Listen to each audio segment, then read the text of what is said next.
Hello YouTube, it is Toy Adventures here again with another figure review. And today we're taking a look at the brand new Jurassic World Dino Trackers Orkoraptor. So, this is part of the same wave as the Nigersaurus, the brand new Regal Ceratops, and just another repaint of the nice cool Irritator. But this is definitely the one I was second most excited for.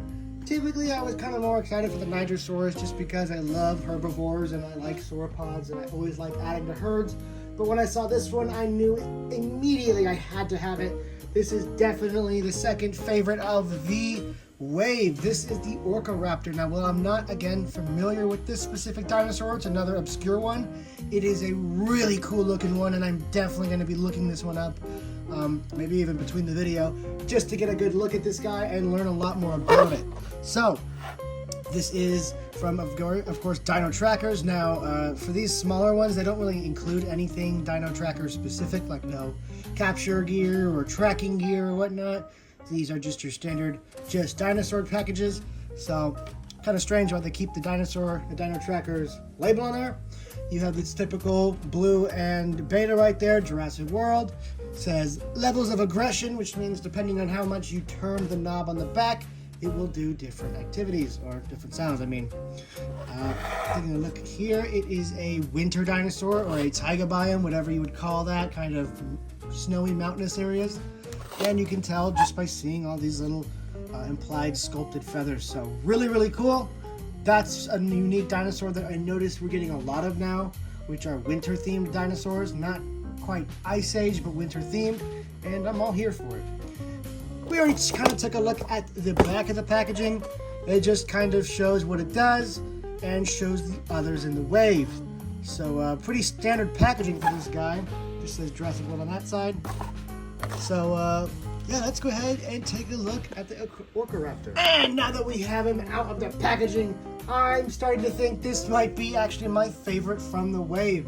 This thing is just super cool from its sculpt to even its sounds. It has quite unique sounds, and the paint on this thing is extra amazing. This, I think, is my favorite of the wave. I'm sorry, Nigersaurus, your uniqueness is great. I love you that you're a sauropod and all, but this thing, while it is one of the many just carnivores given to us, it is certainly one of the more unique, cool, and well-designed and well-painted ones of them all. So let's get straight into it. First, starting off with just taking a look at the full dinosaur here. As you can see, he is sporting some gnarly looking claws. I'm not too sure what those are for quite yet. So from the little research I just did, this is a pretty interesting interpretation of the dinosaur itself. Nowhere is it really stated that this is a Arctic dinosaur in really any specific sense. It could be feathered because it is considered a raptor. And the claws on this thing, while I'm pretty sure are fairly exaggerated, they could also not be.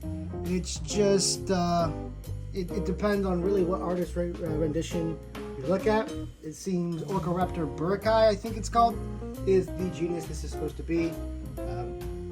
You know, with those big old claws, but I still think, yeah, those Mattel ones are a little bit exaggerated, a little bit more Therizinosauri, Spinosaurus kind of looking claws.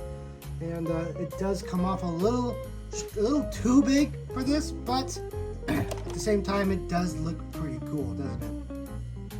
I especially like the snout on this one. It's really nice and elongated, very narrow, a very realistic kind of anatomy going on.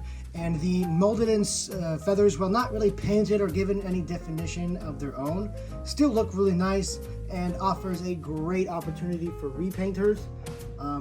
But that being said, the paint on this guy is actually quite phenomenal for Mattel. Usually their paint is pretty acceptable. It's not usually too bad most of the time. It can get pretty bad and lazy, but you know, this is one of those times where when it's good, it's good.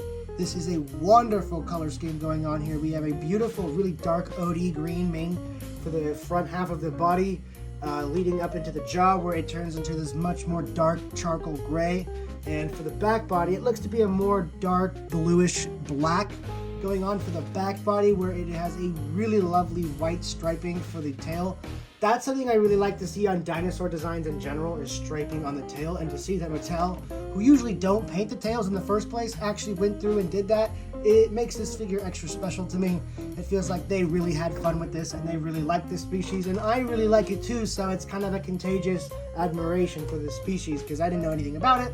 I was originally excited for the other dinosaur in the wave, but upon seeing this one, seeing its design and its paint, I'm really falling in love with this one. And to top it all off, I always like kind of cool designs going on around the eye, and they've done that here with the really nice orange speckling. Ooh, orange and black speckling going on throughout the eye, and the eye is beautifully painted. It's just as simple as all the other eyes, but because of how it's done, it just looks so realistic. I mean, on camera it almost looks like a glass eye, but it is just a standard, printed on eye, and I think it looks amazing. It really does, especially on camera. It's just really well done, especially on this figure. I know a lot of Mattel eyes sometimes are hard to even see in the first place, but that is not the case here. You can definitely define the look of the eye on this one, and I really like it. So I am quite a big fan of this guy, and now it's time to get into his gimmicks. Let's see if the gimmicks can really propel this thing to the next level. Do they reuse sounds, or are these new, unique, cool sounds that they're finding for this dinosaur? Let's see. Moment of truth. Sounds a little raptor-ish. Kind of has a bit of the regular raptor mixed in there. Not quite full-on Jurassic Park Velociraptor, which is nice. This is an Orkoraptor, so that makes sense. I really like that sound. Just kind of an ominous growl. I really like that.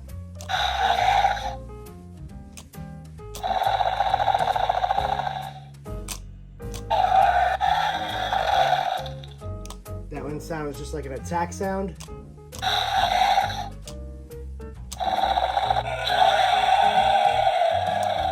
So that's the raptor sound. That's just kind of a, I guess, running noise, or just a noise.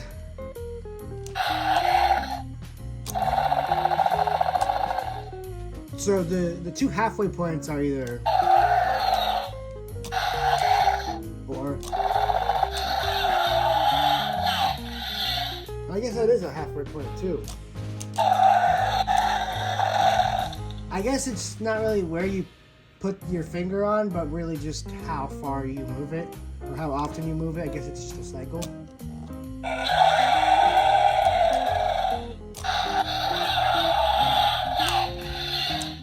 Well, really cool anyway. Has really nice, just raptor-like sounds, and it's kind of, I'm guessing this is unintentional. Some could see this as a mistake. The way the mouth sits naturally, kind of doesn't fully grip together, but it gives this thing this permanent, like, growling, sneering look, like it's just lifting a bit of its lip up to show some teeth, and gives it a really aggressive look. So pairing it with that really nice growling sound makes this thing look extremely aggressive and sound very aggressive, and that is just extra cool to me. I love that. Articulation wise, it is just the arms. They hinge out, they rotate around. The legs, they're on ratchet joints, but they do rotate around. They do come in and out. So standing this guy shouldn't be an issue. His feet actually aren't too big. They are a little on the big side, but not too obstructingly big. Just enough to get this guy nice and firmly planted on the ground. He's shake the table, he's not gonna fall over. Really, really nice stuff. Definitely a huge improvement from the beginnings of Mattel's toy line. They've certainly learned a lot. There is the scan gimmick. And it is a little bit of a different color from the rest of the back, but yeah, that's okay. So, now it is time to get into scaling. How well does the Orkoraptor scale in with the line? And well, let's try it out, of course, with a human being. That is the all-uniting factor. And it is pretty good, pretty in line with what I saw. Maybe a little bit more on the small side, but that's pretty common in the Mattel line. They're not usually too gung-ho to make them quite as huge and massive as they all need to be. For some of the more obscure dinosaurs, they will cheap out on the size just a bit, and that's understandable. These aren't big ticket name dinosaurs that are going to sell too much, so it's okay to undersize them a little bit. But stuff like the Triceratops is inexcusable. That's a main character. Everyone wants a big Triceratops, but not quite everyone wants a big Orkoraptor, you know what I mean? So it's okay that he's not quite as huge as he needs to be. Mattel makes so many different species so often that I don't think it would be really viable to just make constantly big, expensive toys that might not sell as well as the next, you know what I mean? And here it is with the Tyrannosaurus Rex. That being said, popular dinosaurs like Spinosaurus and T-Rex, dinosaurs mainly that were in the movies, they all need to be the appropriate size. So, that is good. This thing is quite amazing, and I am very, very satisfied with it. I have to give this thing, in terms of what it is, a 10 out of 10. This is a perfect little Roarivore, and one I would highly, highly recommend you guys get. If you guys find this new wave and you can only afford one of them, I'm going to honestly say get the Orkoraptor. It looks the coolest, it has the best paint scheme, and it has the coolest sounds. It's just a great design and really a fun dinosaur just to look at, take pictures of, and play around with. It's just great. I love this thing. It's really awesome. Now, if it's a tie, not a tie, but it's between the Nigersaurus and this one. The Regal Ceratops is nice, but it's just another undersized ceratopsid. The Irritator is not even in the question here. It has been beaten out by the Hammond collection and is just a repaint of an inferior toy. So it really comes down to the Nigersaurus and this one for me, and I think this one is the best, the one you should go for if you can only get one. Now, if you can get two, obviously get the Nigersaurus and him. And if you can get all of them, then get all of them except for the Irritator. Okay, that is my thoughts on this. This is a 10 out of 10. Definitely love this guy and expect to see him in movies going forward because I've already fallen in love with this figure.